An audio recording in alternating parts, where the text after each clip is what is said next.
ನಮಸ್ಕಾರ ಸ್ನೇಹಿತರೆ, ನಮ್ಮ ನಂಬಿಕೆಗೆ ಸ್ವಾಗತ ಸುಸ್ವಾಗತ. ಸ್ನೇಹಿತರೆ, ಮೈಸೂರು ಸಂಸ್ಥಾನದ ಹೆಸರು ಕೇಳಿದಾಗಲೆಲ್ಲ ಒಂದು ಹೆಮ್ಮೆಯ ಹೆಸರು ಕೇಳಿಬರುತ್ತೆ. ಅದು ಯಾರದ್ದು ಅಂದರೆ ರಣಧೀರ ಕಂಠೀರವರದ್ದು. ಅವರ ಶೌರ್ಯದ ಮುಂದೆ ನಿಂತ ಶತ್ರುಗಳು ಉಳಿದಿದ್ದೇ ಇಲ್ಲ. ಮಲ್ಲ ಯುದ್ಧದಲ್ಲಿ ಮಹಾನ್ ವೀರರಾಗಿದ್ರು, ಉತ್ತಮ ಆಡಳಿತಗಾರರೂ ಆಗಿದ್ರು. ಹಾಗೆ 182 ಪತ್ನಿಯರಿಗೆ ಮುದ್ದಿನ ಗಂಡನೂ ಆಗಿದ್ರು. ಅವರ ಶೌರ್ಯ, ಪ್ರತಾಪ, ಅವರ ಬಹುಪತ್ನಿತ್ವ ಇದೆಲ್ಲದರ ಬಗ್ಗೆ ಈ ಸಂಚಿಕೆಯಲ್ಲಿ ಹೇಳ್ತಾ ಹೋಗ್ತೀನಿ. ಅದಕ್ಕೂ ಮುನ್ನ ನಮ್ಮ ನಂಬಿಕೆಗೆ ನಿಮ್ಮ ಬೆಂಬಲವಿರಲಿ.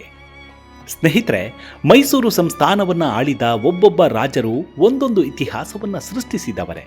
ಜನಮಾನಸದಲ್ಲಿ ಉಳಿಯುವಂತಹ ಕಾರ್ಯಗಳನ್ನು ಮಾಡಿದವರೇ. ಅವೆಲ್ಲವೂ ಇವತ್ತಿಗೂ ಜನರಿಗೆ ಉಪಯೋಗ ಆಗ್ತಾ ಇರುವಂಥವೇ. ಇನ್ನು ಕೆಲ ರಾಜರ ಪರಾಕ್ರಮಗಳು ಕೂಡ ಹಾಗೆ, ಕೇಳಿದ್ರೆ ಮೈ ಜುಮ್ ಅನ್ಸತ್ತೆ. ಅಂಥವರಲ್ಲಿ ಒಬ್ಬರು ರಣಧೀರ ಕಂಠೀರವ ನರಸಿಂಹರಾಜ ಒಡೆಯರ್. ಇವರಂತೂ ಅಪ್ರತಿಮ ವೀರರಾಗಿದ್ರು ಅಂತ ಇತಿಹಾಸ ಹೇಳುತ್ತೆ. ಕೇವಲ ವೀರಾಧಿ ವೀರ ಮಾತ್ರವಲ್ಲ, ಜನಾನುರಾಗಿಯೂ ಆಗಿದ್ರು. ಜನಪರ ಕಾಳಜಿಯನ್ನು ಹೊಂದಿದ್ರು. ಇವರ ಈ ಪರಾಕ್ರಮ, ಶೂರತ್ವ ಕೇವಲ ಮೈಸೂರು ಸಂಸ್ಥಾನದಲ್ಲಿ ಅಷ್ಟೇ ಅಲ್ಲ, ಅನೇಕ ರಾಜ್ಯಗಳಲ್ಲಿ ಇವರು ಮನೆ ಮಾತಾಕಿದ್ರು. ಅಜಾನುಬಾಹು ಶರೀರ, ಕಣ್ಣುಗಳಲ್ಲೇ ಶೂರತ್ವ, ಭುಜ ಕಟ್ಟಿ ತೊಡೆತಟ್ಟಿ ಕುಸ್ತಿ ಅಖಾಡಕ್ಕೆ ಇಳಿದ್ರೆ ಮುಗಿಯಿತು. ಎಂತಹ ಜಗಜಟ್ಟಿಗಳು ಕ್ಷಣಾರ್ಧದಲ್ಲಿ ಇವರ ಮುಂದೆ ಸೋತು ಮಂಡಿಯೂರಿ ಬಿಡ್ತಿದ್ರು. 1638ರಿಂದ 1679ರವರೆಗೆ ಇವರು ಮೈಸೂರು ಸಂಸ್ಥಾನವನ್ನು ಆಳ್ತಾರೆ. ಇವರ ಆಡಳಿತದ ಅವಧಿಯಲ್ಲಿ ಕುಸ್ತಿಗೆ ಹೆಚ್ಚಿನ ಪ್ರಾತಿನಿಧ್ಯವನ್ನು ಕೊಡಲಾಗಿತ್ತು. ಇವತ್ತಿಗೂ ಮೈಸೂರು ದಸರಾ ಸಮಯದಲ್ಲಿ ಕುಸ್ತಿ ಆಡಲಾಗತ್ತೆ. ಕಂಠೀರವ ನರಸಿಂಹರಾಜ ಒಡೆಯರ್ ಅವರ ಪರಾಕ್ರಮ ಅಷ್ಟಿಷ್ಟಲ್ಲ.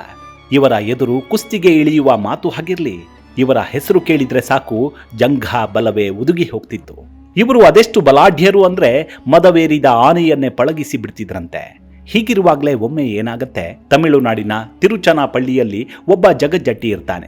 ಆತ ತನ್ನನ್ನ ಯಾರೂ ಸೋಲಿಸೋರೇ ಇಲ್ಲ ಅಂತ ಮೆರೀತಿರ್ತಾನೆ. ಅದೆಂತಹ ವೀರರು ಕೂಡ ಈತನ ಮುಂದೆ ಸೋತು ಶರಣಾಗಿರ್ತಾರೆ. ಇದರಿಂದ ಈತ ತನ್ನನ್ನ ಸೋಲಿಸೋರು ಯಾರೂ ಇಲ್ಲವೇ ಇಲ್ಲ ಅಂತ ಮೆರೀತಿರ್ತಾನೆ. ಆತ ಅದೆಷ್ಟು ಅಹಂಕಾರದಿಂದ ಮೆರೀತಿರ್ತಾನೆ ಅಂದರೆ, ಊರಿನ ಹೆಬ್ಬಾಗಿಲಿಗೆ ತನ್ನ ಚೆಲ್ಲವನ್ನು ಕಟ್ಟಿರ್ತಾನೆ. ಅದರ ಕೆಳಗಡೆಯೇ ಎಲ್ಲರೂ ಹೋಗಬೇಕಾಗಿರುತ್ತೆ. ಒಂದು ವೇಳೆ ಅದರ ಕೆಳಗೆ ಹೋಗಲು ಬಯಸದೆ ಹೋದರೆ ಅಂಥವರು ಆತನ ಎದುರು ಕುಸ್ತಿ ಅಖಾಡದಲ್ಲಿ ಸೆಣಸಾಡಬೇಕಾಗಿತ್ತು. ಅದೊಮ್ಮೆ ಈ ವಿಚಾರ ಕಂಠೀರವ ನರಸರಾಜ ಅರಸರ ಕಿವಿಗೆ ಬೀಳುತ್ತೆ. ಆದ ಕೂಡಲೇ ಒಂದು ನಿರ್ಧಾರಕ್ಕೆ ಬರ್ತಾರೆ. ಆ ಪೈಲ್ವಾನ ಯಾರು ನೋಡೇ ಬಿಡೋಣ, ಒಂದು ಸಾರಿ ನನ್ನ ವರಸೆಯನ್ನ ತೋರಿಸಿಯೇ ಬಿಡೋಣ ಅಂತ ನಿರ್ಧಾರ ಮಾಡ್ತಾರೆ. ಅಂತೆಯೇ ಮಾರುವೇಷ ಧರಿಸಿ ತಿರುಚನಾಪಳ್ಳಿಗೆ ಹೋಗಿಯೇ ಬಿಡ್ತಾರೆ. ಅಲ್ಲಿ ನಾನೇ ಜಗಜ್ಜಟ್ಟಿ, ನನ್ನನ್ನ ಸೋಲಿಸೋರು ಯಾರೂ ಇಲ್ವೇ ಇಲ್ಲ ಅಂತ ಮೆರೆಯುತ್ತಿದ್ದ ಆ ಪೈಲ್ವಾನನನ್ನ ಕ್ಷಣಾರ್ಧದಲ್ಲೇ ಮಣ್ಣು ಮುಕ್ಕಿಸಿ ಬರ್ತಾರೆ. ಆತನ ಚೆಲ್ಲಾವನ್ನ ಕಿತ್ತು ಬಿಸಾಡಿ ಬರ್ತಾರೆ. ಇದಾದ ನಂತರವೇ ಇವರ ಹೆಸರಿಗೆ ರಣಧೀರ ಅನ್ನೋದು ಸೇರಿಕೊಂಡು ರಣಧೀರ ಕಂಠೀರವ ನರಸರಾಜ ಒಡೆಯರ್ ಅಂತ ಪ್ರಖ್ಯಾತರಾಗ್ತಾರೆ. ರಾಜ ಮಹಾರಾಜರು ಅರಮನೆಯೊಳಗೆ ಕುಸ್ತಿ ಅಭ್ಯಾಸ ಮಾಡಿ ದೇಹ ಸಿರಿಯನ್ನ ಕಾಪಾಡಿಕೊಂಡ್ರೆ, ಕಂಠೀರವ ನರಸಿಂಹರಾಜ ಒಡೆಯರ್ ಮಾತ್ರ ಸಾರ್ವಜನಿಕವಾಗಿ ಕುಸ್ತಿ ಮಾಡಿ ಗೆದ್ದಿದ್ರು. ಇವರೇನೋ ಆತನನ್ನ ಸುಲಭವಾಗಿ ಸೋಲಿಸಿ ವಾಪಸ್ ಮೈಸೂರಿಗೆ ಬರ್ತಾರೆ. ಆ ವಿಚಾರವನ್ನ ಅಷ್ಟಾಗಿ ನೆನಪನ್ನು ಮಾಡ್ಕೊಳ್ಳಲ್ಲ. ಆದರೆ ಇವರಿಂದ ಸೋಲು ಕಂಡಿದ್ದ ಆ ಜಟ್ಟಿಗೆ ಮಾತ್ರ ಇದನ್ನ ಅರಗಿಸಿಕೊಳ್ಳೋಕೆ ಆಗಲ್ಲ. ಹೇಗಾದ್ರೂ ಮಾಡಿ ನನ್ನನ್ನ ಸೋಲಿಸಿದವನನ್ನ ಕೊಲ್ಲಲೇಬೇಕು ಅಂತ ಪಣ ತೊಡ್ತಾರೆ. ಅದಕ್ಕಾಗಿ 25 ಜಗಜಟ್ಟಿಗಳನ್ನು ಆಯ್ಕೆ ಮಾಡಿ ಅರಮನೆಗೆ ದಾಳಿ ಮಾಡೋಕೆ ಕಳಿಸ್ತಾನೆ. ಜೊತೆಗೆ ಒಬ್ಬಳು ವೇಶ್ಯೆಯನ್ನು ಕಳಿಸಿಕೊಡ್ತಾನೆ. ಆದ್ರೆ ಆತ ಅಂದುಕೊಂಡಂತೆ ಏನೂ ಆಗಲ್ಲ. ಮಹಾರಾಜರು ಯಾವಾಗ್ಲೂ ತಾವು ಮಲಗುವಾಗ್ಲೂ ವಿಜಯ ನಾರಸಿಂಹ ಅನ್ನೋ ಚಾಕುವನ್ನ ಜೊತೆಯಲ್ಲೇ ಇಟ್ಟುಕೊಂಡು ಮಲಗ್ತಿದ್ರು. ಆವತ್ತು ದಾಳಿಯಾಗಿದ್ದೇ ಎಚ್ಚೆತ್ತುಕೊಂಡ ಮಹಾರಾಜರು ಮೈ ಮೇಲೆ ಎಗರಿ ಬಂದ 25 ಮಂದಿಯಲ್ಲಿ ಎಲ್ಲರನ್ನೂ ಕೊಂದು ಹಾಕ್ತಾರೆ. ಈ ವೇಳೆ ಆತ ಕಳುಹಿಸಿದ್ದ ಆ ಮಹಿಳೆ ಸಿಕ್ಕಿಬಿದ್ಲು. ಆದರೆ ಮಹಾರಾಜರು ಆಕೆಯನ್ನ ಶಿಕ್ಷೆಗೆ ಗುರಿಪಡಿಸಲ್ಲ. ಬದಲಿಗೆ ಆಕೆ ಇವರ ಪ್ರೇಯಸಿಯಾಗಿ ಉಳಿದುಕೊಳ್ತಾಳೆ. ದಿನ ಕಳೆದಂತೆ ಮಹಾರಾಜರು ಈಕೆಯನ್ನ ಏನು ಬೇಕು ಅಂತ ಕೇಳ್ತಾರೆ. ಆಗ ಆಕೆ, ಈ ಊರಿನ ಸುತ್ತಮುತ್ತಲ ಜನರು ನೀರಿಗಾಗಿ ಕಷ್ಟಪಡ್ತಿದ್ದಾರೆ, ಅವರಿಗೇನಾದ್ರೂ ಅನುಕೂಲ ಮಾಡಿಕೊಡಿ ಸಾಕು, ನನಗೇನು ಬೇಡ ಅಂತಾಳೆ. ಈಕೆಯ ಒಳ್ಳೆಯ ಮನಸ್ಸಿಗೆ ಕರಗಿ ಹೋದ ರಣಧೀರ ಕಂಠೀರವ ಮಹಾರಾಜರು ಶ್ರೀರಂಗಪಟ್ಟಣದ ಸಮೀಪ ಕಾವೇರಿ ನದಿಗೆ ಅಡ್ಡಲಾಗಿ ಒಂದು ಅಣೆಕಟ್ಟು ನಿರ್ಮಾಣ ಮಾಡ್ತಾರೆ. ಅದಕ್ಕೆ ಆಕೆಯ ಹೆಸರನ್ನೇ ಬಂಗಾರದೊಡ್ಡಿ ಅಣೆಕಟ್ಟು ಅಂತ ಇಡ್ತಾರೆ. ಇದರಿಂದ ಅಂದಿನಿಂದ ಇವತ್ತಿನವರೆಗೂ ಈ ಭಾಗದ ರೈತರಿಗೆ ಅನುಕೂಲವಾಗಿದೆ. ಇನ್ನು ರಣಧೀರ ಕಂಠೀಯವರು ಕೇವಲ ಜಗಜಟ್ಟಿಯಾಗಿ ಅಷ್ಟೇ ಹೆಸರು ಮಾಡಿದವರಲ್ಲ, ಮದುವೆ ಮಾಡಿಕೊಳ್ಳೋದ್ರಲ್ಲೂ ಪ್ರಖ್ಯಾತಿಯನ್ನು ಪಡೆದಿದ್ರು. ಇಡೀ ಮೈಸೂರು ಸಂಸ್ಥಾನದಲ್ಲೇ ಇವರಷ್ಟು ಮದುವೆ ಆಗಿದ್ದವರು ಮತ್ತೊಬ್ಬರಿಲ್ಲ ಅಂತ ಹೇಳುತ್ತೆ ಇತಿಹಾಸ. ಅಂದ್ರೆ ಇವರು ಬರೋಬ್ಬರಿ 182 ಮದುವೆ ಆಗಿದ್ದರಂತೆ. ಇದನ್ನ ಕೇಳಿದ್ರೆ ನಿಜಕ್ಕೂ ಅಚ್ಚರಿಯಾಗತ್ತೆ ಅಲ್ವಾ? ಆದ್ರೆ ಇದನ್ನ ದಾಖಲೆಗಳು ಪುಷ್ಟೀಕರಿಸುತ್ತವೆ. ಇತಿಹಾಸಕಾರರು ಇದನ್ನ ಸ್ಪಷ್ಟಪಡಿಸ್ತಾರೆ. ಹಾಗೆ ನೋಡಿದ್ರೆ ಮೈಸೂರು ಅರಸರಲ್ಲಿ ಬಹುತೇಕರು ಬಹುಪತ್ನಿತ್ವ ಹೊಂದಿದ್ದವರೇ. ಅಂದ್ರೆ ಯದುರಾಯರಿಂದ ಹಿಡಿದು ರಾಜ ಒಡೆಯರ್ ಅವರ ತನಕ 1, 2 ಇಲ್ಲವೇ 4 ಪತ್ನಿಯರನ್ನ ಮದುವೆಯಾಗಿದ್ರು. ಆದ್ರೆ ರಾಜ ಒಡೆಯರ್ 65 ಪತ್ನಿಯರನ್ನ ಹೊಂದಿದ್ರು. ಚಾಮರಾಜ ಒಡೆಯರ್ ಕೂಡ 65 ಪತ್ನಿಯರನ್ನ ಹೊಂದಿದ್ರು. ಇನ್ನು ರಾಜ ಒಡೆಯರ್ ನಂತರದ ಕಾಲದಲ್ಲಿ ಬಂದವರು ಬಹುಪತ್ನಿತ್ವವನ್ನ ಹೊಂದಿದ್ದವರೇ. ರಾಜ ಒಡೆಯರ್ ಮೊಮ್ಮಗನಿಗೆ 19 ಮಂದಿ ಪತ್ನಿಯರು ಇದ್ರು. ಅವರನ್ನ ಮೀರಿಸಿದವರು ಅಂದ್ರೆ ಇದೇ ರಣಧೀರ ಕಂಠೀರವ ಅವರು. ಇವರಿಗೆ 182 ಹೆಂಡತಿಯರು ಇದ್ರು ಅನ್ನೋದನ್ನ ಇತಿಹಾಸ ಹೇಳುತ್ತೆ. ಇದಕ್ಕೆ ಕಾರಣ ಮತ್ತೇನೂ ಅಲ್ಲ, ರಣಧೀರ ಕಂಠೀರವ ಸಾಕಷ್ಟು ರಸಿಕರಾಗಿದ್ರು, ಹಾಗೆ ಅತ್ಯಂತ ಶೌರ್ಯವಂತರಾಗಿದ್ರು. ಇದರಿಂದ ಇಷ್ಟೆಲ್ಲ ಪತ್ನಿಯರನ್ನ ಹೊಂದೋಕೆ ಸಾಧ್ಯವಾಯಿತು.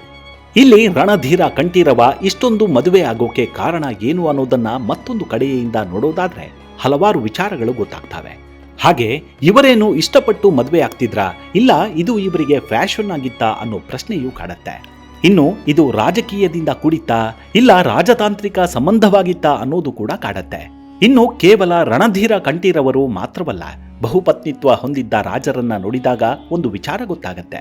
ಅದೇನಂದ್ರೆ ರಾಜರು ಪಾಳೆಗಾರರ ಮೇಲೆ ದಂಡೆತ್ತಿ ಹೋಗಿ ಗೆದ್ದ ಮೇಲೆ ಪಾಳೆಗಾರರು ಏನ್ ಮಾಡ್ತಿದ್ರು, ಮತ್ತೊಮ್ಮೆ ಇವರು ಯುದ್ಧಕ್ಕೆ ಬರಬಾರದು ಅಂತ ತಮ್ಮ ರಾಜರ ಜೊತೆ ನೆಂಟಸ್ಥನ ಬೆಳೆಸಿ ಬಿಡ್ತಿದ್ರು.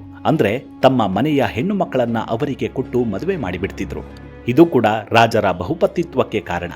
ಇಲ್ಲಿ ರಣಧೀರ ಕಂಠೀರವರ ವಿಚಾರದಲ್ಲೂ ಅದೇ ರೀತಿಯಾಗಿರಬಹುದು.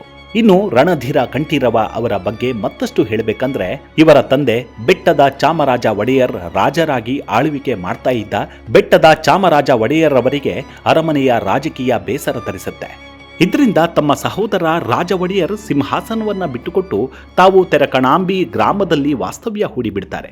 ಹೀಗಿರುವಾಗಲೇ ನರಸಿಂಹ ಜಯಂತಿಯಂದು ಕಂಠೀರವ ನರಸಿಂಹ ರಾಜ ಒಡೆಯರ್ ಜನನವಾಗತ್ತೆ. ಈ ಮಗು ಮುಂದೊಂದು ದಿನ ಇಡೀ ಮೈಸೂರು ಸಂಸ್ಥಾನದ ಚಿತ್ರಣವನ್ನೇ ಬದಲಿಸಿ ಬಿಡ್ತಾರೆ ಅನ್ನೋದನ್ನ ತಂದೆ ಬೆಟ್ಟದ ಚಾಮರಾಜ ಒಡೆಯರ್ ಅವರಿಗೆ ಅನಿಸಿರಲಿಲ್ಲ. ರಣಧೀರ ಕಂಠೀರವ ಅವರು ತಮ್ಮ 23ನೇ ವಯಸ್ಸಿಗೆ ಪಟ್ಟಕ್ಕೇರ್ತಾರೆ. ಮುಂದಿನ 21 ವರ್ಷಗಳ ಕಾಲ ರಾಜ್ಯಭಾರವನ್ನು ಮಾಡ್ತಾರೆ. ಇವರು ಎಂತಹ ಅಪ್ರತಿಮ ವೀರ ಅಂದ್ರೆ 12ನೇ ವಯಸ್ಸಿನಲ್ಲೇ ಕುದುರೆ ಸವಾರಿ, ಕತ್ತಿವರಸೆ ಮುಂತಾದ ಯುದ್ಧ ಕಲೆಗಳನ್ನ ಕರಗತ ಮಾಡಿಕೊಂಡಿದ್ರು.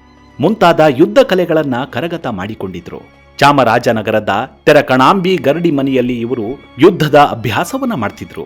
ಇದನ್ನ ನೋಡಿದ ತಂದೆ ಬೆಟ್ಟದ ಚಾಮರಾಜ ಒಡೆಯರ್ ಪುತ್ರನ ಮೇಲೆ ಅಪಾರವಾದ ವಿಶ್ವಾಸವನ್ನ ಹೊಂದಿದ್ರು. ಆದರೆ ಇದು ಸುಳ್ಳಾಗಲಿಲ್ಲ. 1638ರಲ್ಲಿ ಇವರು ಸಿಂಹಾಸನ ರೂಢರಾದರು. ಇವರ ಪಟ್ಟಾಭಿಷೇಕವೇನೋ ಆಯಿತು, ಆದರೆ ಇವರಿಗೆ ಒಳಗಿನ ಶತ್ರುಗಳನ್ನ ಮಟ್ಟ ಹಾಕೋದೇ ಸವಾಲಾಗಿ ಹೋಯಿತು. ಯಾಕಂದ್ರೆ ಈ ಸಮಯದಲ್ಲಿ ವಿಕ್ರಮರಾಯ ಸಿಂಹಾಸನವನ್ನ ಕಿತ್ತುಕೊಳ್ಳಲು ಹವಣಿಸ್ತಿದ್ದ. ಒಂದು ವೇಳೆ ಸಿಂಹಾಸನ ಕಿತ್ತುಕೊಳ್ಬೇಕು, ಇಲ್ಲವೇ ಮಹಾರಾಜರನ್ನ ಇಲ್ಲವಾಗಿಸಬೇಕು ಅಂತ ಪಣ ತೊಟ್ಟಿದ್ದ. ಆದರೆ ಅರಮನೆಯ ರಾಜಕೀಯದ ಬಗ್ಗೆ ಚೆನ್ನಾಗಿಯೇ ಅರಿತಿದ್ದ ರಣಧೀರ ಕಂಠೀರವ ಅವರು ಮೊದಲು ಅದನ್ನೆಲ್ಲ ಮಟ್ಟ ಹಾಕಿದ್ರು. ಇನ್ನು ಅಧಿಕಾರಕ್ಕೆ ಏರಿ ಕೇವಲ 1 ವರ್ಷವಾಗಿತ್ತಷ್ಟೇ. ಅಷ್ಟರಲ್ಲೇ ಇವರ ಕೀರ್ತಿ ದೇಶದಾದ್ಯಂತ ಹಬ್ಬಿತ್ತು. ಇದನ್ನೆಲ್ಲ ಬಿಜಾಪುರದ ಸುಲ್ತಾನ ಆದಿಲ್ ಶಾಹಿ ದೂರದಿಂದಲೇ ಗಮನಿಸ್ತಿದ್ದ. ಒಳಗೊಳಗೆ ಕುದಿಯತೊಡಗಿದ. ಅಲ್ಲದೆ ರಣಧೀರ ಕಂಠೀರವ ಅವರನ್ನ ಹಣಿಯಲೇಬೇಕು ಅಂತ ಸಂಚು ರೂಪಿಸಿದ. ಇದಕ್ಕಾಗಿ ರಣಾದುಲ್ ಖಾನ್ ಅನ್ನೋ ದಳಪತಿ ಜೊತೆ ಸುಮಾರು 40,000 ಕುದುರೆಗಳೊಂದಿಗೆ ಸೇನೆಯನ್ನ ಮೈಸೂರಿಗೆ ಕಳುಹಿಸಿದ. ಈತ ತುಮಕೂರು ಮೂಲಕ ಬಂದು ಬೆಂಗಳೂರನ್ನ ವಶಪಡಿಸಿಕೊಂಡು ಬಿಟ್ಟ. ಈ ವೇಳೆ ಬೆಂಗಳೂರನ್ನ ಆಳ್ವಿಕೆ ಮಾಡ್ತಿದ್ದವರು 2ನೇ ಕೆಂಪೇಗೌಡರು. ಇವರು ರಣಾದುಲ್ಲಾ ಖಾನ್ ಜೊತೆ ಒಪ್ಪಂದವನ್ನ ಮಾಡಿಕೊಂಡು ಮಾಗಡಿಗೆ ಬಂದು ನೆಲೆಸ್ತಾರೆ. ಇದಾದ ಮೇಲೆ ರಣಾದುಲ್ಲಾ ಖಾನ್ ಶ್ರೀರಂಗಪಟ್ಟಣವನ್ನ ವಶಪಡಿಸಿಕೊಳ್ಳಲು ಮುಂದಾಗ್ತಾನೆ. ಸೇನೆ ಜೊತೆ ಇತ್ತ ಕಡೆ ಬರ್ತಿರ್ತಾನೆ. ಆದರೆ ಇನ್ನೇನು ಕೋಟೆಗೆ ಮುತ್ತಿಗೆ ಹಾಕಬೇಕು ಅಷ್ಟರಲ್ಲೇ ಮೈಸೂರಿನ ಸೈನಿಕರು ಮಹಾದೇವನ ಘೋಷಣೆಯನ್ನ ಮಾಡ್ತಾ ವೈರಿ ಪಡೆಯ ಮೇಲೆ ನುಗ್ಗಿ ಬೀಳ್ತಾರೆ. ರಣಧೀರ ಕಂಠೀರವರು ಸಿಕ್ಕವರ ಮೂಗು ಕಿವಿಗಳನ್ನ ಕತ್ತರಿಸಿ ಹಾಕಿಬಿಡ್ತಾರೆ. ರಣಾದುಲ್ಲಾ ಖಾನ್ ಸೇನೆ ಬೆದರಿ ವಾಪಸ್ ಪಲಾಯನ ಮಾಡುತ್ತೆ. ಈ ಯುದ್ಧವನ್ನ ಇತಿಹಾಸಕಾರರು ಕಿವಿ ಮೂಗು ಕತ್ತರಿಸುವ ಯುದ್ಧ ಅಂತಾನೆ ಬಣ್ಣಿಸಿದ್ದಾರೆ. ಇನ್ನು ಆವತ್ತು ಹೆದರಿ ಓಡಿ ಹೋದ ರಣಾದುಲ್ಲಾ ಖಾನ್ ಮತ್ತೊಮ್ಮೆ 2ನೇ ಬಾರಿ ಮೈಸೂರಿಗೆ ಮುತ್ತಿಗೆ ಹಾಕಿದ. ಆದರೆ ರಣಧೀರ ಕಂಠೀರವರ ಎದುರು ರಣಾದುಲ್ಲಾ ಖಾನ್ ಆಟ ನಡೆಯಲಿಲ್ಲ. ಮಹಾರಾಜ ಕಂಠೀರವರು ಆತನನ್ನ ಸದೆಬಡಿದು ಬಿಟ್ರು. ಇಷ್ಟಾದರೂ ಬಿಜಾಪುರದ ಸುಲ್ತಾನ ಸುಮ್ಮನೆ ಆಗಲಿಲ್ಲ. ಮತ್ತೊಮ್ಮೆ ಮುಸ್ತಫಾ ಖಾನ್ ಅನ್ನೋ ಸೇನಾಧಿಕಾರಿಯನ್ನ ಮೈಸೂರಿಗೆ ಕಳುಹಿಸಿದ. ಆತ ಸುಮಾರು 60,000 ಸೈನಿಕರ ಜೊತೆ ಮೈಸೂರಿಗೆ ಮುತ್ತಿಗೆ ಹಾಕಿದ. ಆದರೆ ರಣಧೀರ ಕಂಠೀರವರು ಹೆದರಲಿಲ್ಲ, ಬೆದರಲಿಲ್ಲ. ಏನಾದರೂ ಆಗ್ಲಿ ಅಂತ ಸೇನೆಯನ್ನ ಮುನ್ನುಗ್ಗಿಸಿದ್ರು. ಮೈಸೂರು ಸೈನಿಕರ ಆಟದ ಮುಂದೆ ಬಿಜಾಪುರ ಸುಲ್ತಾನರ ಸೈನಿಕರ ಆಟ ನಡೆಯಲಿಲ್ಲ. ಮುಸ್ತಫಾ ಖಾನ್ ಬೆದರಿ ಬೆಂಡಾಗಿ ಹೋದ. ರಣಧೀರ ಕಂಠೀರವರಿಗೆ ಕೈಮುಗಿದು ಸೆರೆ ಸಿಕ್ಕ ಸೈನಿಕರನ್ನ ಬಿಡಿಸಿಕೊಂಡು ಬಿಜಾಪುರದತ್ತ ದೌಡಾಯಿಸಿ ಹೋದ. ಹೀಗೆ ಬಿಜಾಪುರ ಸುಲ್ತಾನನ ಸೇನೆ 8 ಬಾರಿ ಮೈಸೂರಿಗೆ ದಂಡೆತ್ತಿ ಬಂದಿತ್ತು. ಆದರೆ ಒಮ್ಮೆಯೂ ಗೆಲ್ಲೋಕಾಗಲಿಲ್ಲ. ಈ 8 ಯುದ್ಧದಲ್ಲೂ ರಣಧೀರ ಕಂಠೀರವರು ಬಿಜಾಪುರದ ಸುಲ್ತಾನನಿಗೆ ಮಣ್ಣು ಮುಕ್ಕಿಸಿದ್ರು. ಇನ್ನು ಮತ್ತೊಂದು ವಿಚಾರ ಅಂದ್ರೆ, ಈ ಯುದ್ಧದ ಬಳಿಕ ಮುಸ್ಲಿಮರ ವಶದಲ್ಲಿದ್ದ ಅನೇಕ ಪ್ರದೇಶಗಳು ಮೈಸೂರಿಗೆ ಸೇರ್ಪಡೆಗೊಂಡವು. ರಣಧೀರ ಕಂಠೀರವ ಮಹಾರಾಜರು ಹೆಸರಿಗೆ ತಕ್ಕಂತೆ ಶೂರರು, ಧೀರರೂ ಆಗಿದ್ರು. ಇವರನ್ನ ಶ್ರೀಕೃಷ್ಣನ ಅವತಾರ ಅಂತಲೇ ಜನ ಕರೀತಿದ್ರು. ಇವರು ಆಡಳಿತ ಇರೋವರೆಗೂ ಯಾವೊಬ್ಬ ಶತ್ರು ರಾಜರು ಇತ್ತ ತಲೆ ಹಾಕಿ ಮಲಗಲು ಹೆದರುತ್ತಿದ್ರು. ಇಂತಹ ಮಹಾರಾಜರನ್ನ ಕಂಡ ಮೈಸೂರು ಸಂಸ್ಥಾನದ ಜನರು ನಿಜಕ್ಕೂ ಧನ್ಯರು ಅಂತಾನೆ ಹೇಳಬಹುದು.